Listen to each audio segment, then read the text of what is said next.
Charlie. And what this system is doing is it's doing reversible transactions, like sub-transactions underneath a bigger transaction. And it's doing this on a wire in between two FPGAs that are connected to these two nodes. And the only connection between these nodes is those FPGAs. And they aren't really talking to the nodes very much. They're basically talking to each other, and they're sending a packet back and forth, constantly cycling, and without any waiting time in the FPGA, they're sending it back. And there's a protocol, it's a seven-state protocol, and that state machine is executing when it's progressing through the transaction states in a forward motion, where it's committing, for you database people. It's very deterministic. If something fails, it becomes non-deterministic, and it goes backwards depending on which state it was in. Every packet, every transaction, every reversible sub-transaction has 4 packets. So the first packet goes over, and it says, do you want to do receive this transfer of this token? And the answer is yes. In the way I've got it coded now, because I'm making it run fast, is yes.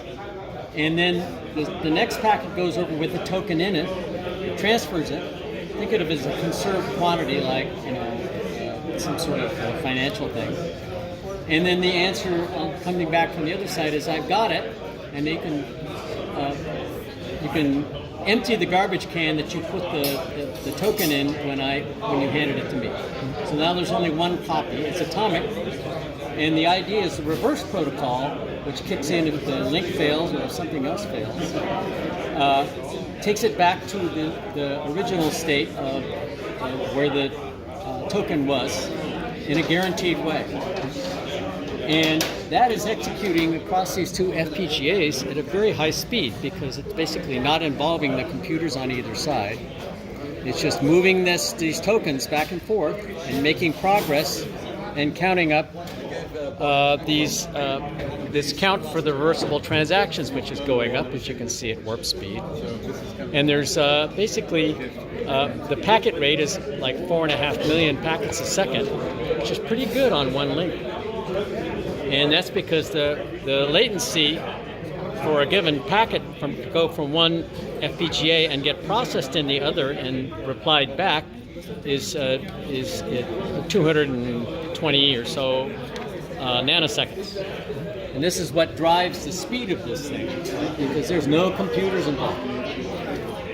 And the whole idea of this is that this architecture, based on algo logic hardware and FPGAs, is for the purpose of dataless doing more complicated things based on these transactions in the FPGAs. Inside their Rust code, which interacts with the FPGAs. As long as you have algo logic FPGAs and dataless software, you can actually get this great performance.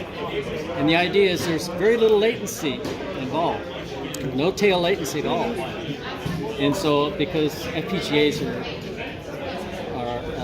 there aren't any wait states, and the absence of wait states, or sloppiness in the buffering and stuff like that happens in switches and computers, makes it networks of FPGAs much more deterministic and have very small tail latency compared to regular computer systems, and that's the pit. Okay.